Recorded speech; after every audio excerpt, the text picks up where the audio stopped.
This is Newcap News with Nicole Stilger. Good evening and thank you for joining us.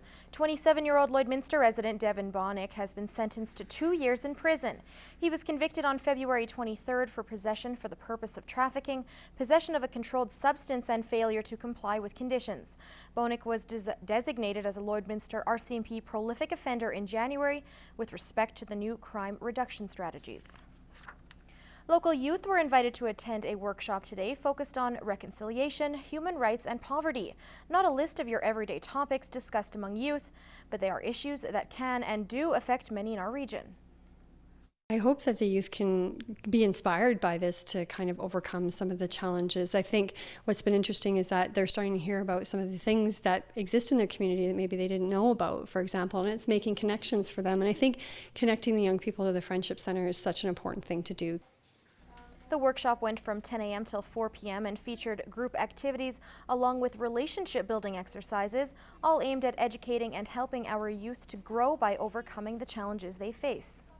I'm really grateful for the positive people that are here at the center and the programming and the program that we're having today. It gives a guy a lot of hope, and it helps you keep your head up and look forward to the future, that there are people that are here that want to make a change.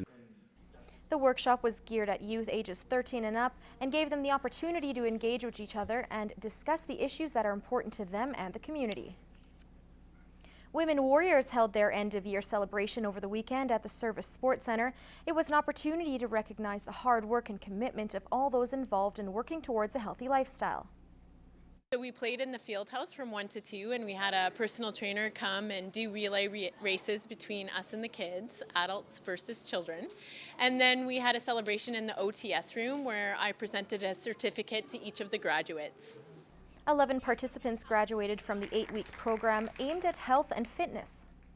We're able to sample different kinds of exercise classes and learn some nutrition education, so now they can bridge into the community after my program and they can participate in the exercise that they had a sampling of in Women Warriors.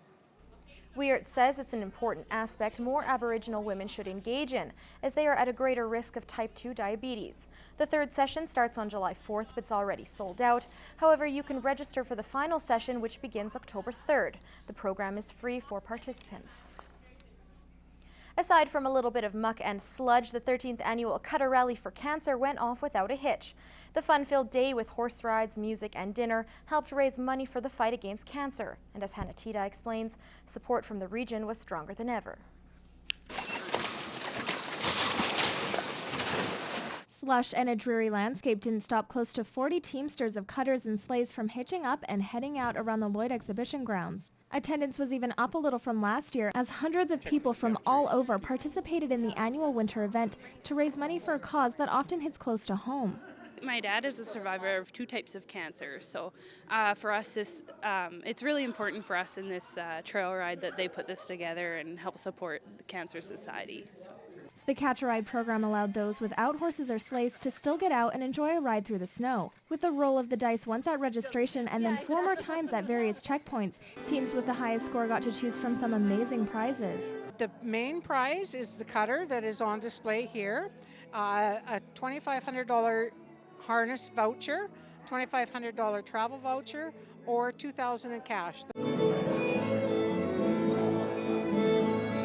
Live music and dinner followed the rides. Della Wist says aside from loving everything to do with horses, she gets involved each year for the cause. Cancer affects everybody in some way. I have been involved probably 4 or 5 years now, and I've been the chairperson for I think 3 years, and it's fun. I enjoy it. It's a fun day. Cutter Rally for Cancer raised over $6,000 last year for the Canadian Cancer Society and our own Prairie North Health region.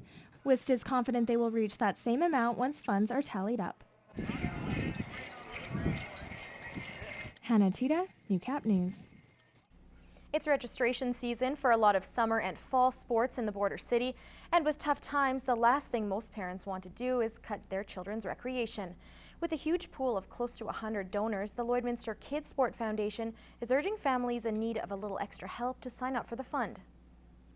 the money's there, and our message is please sign up and please get this money moving, because it's there for the youth in our community.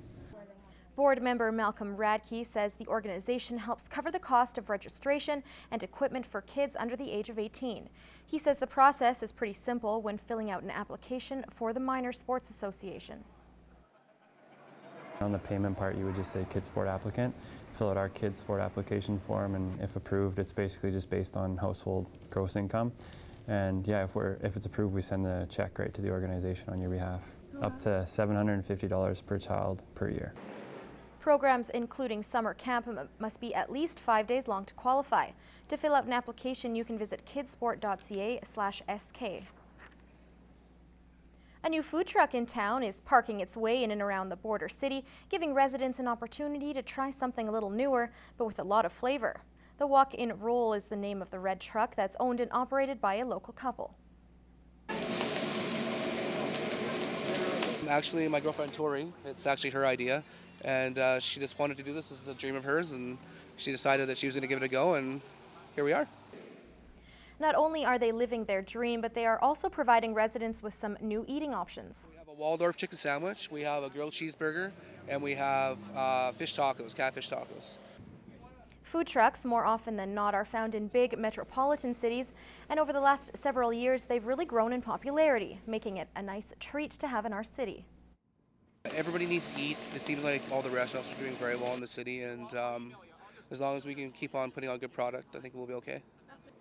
The truck can be found throughout the week at various locations in the city.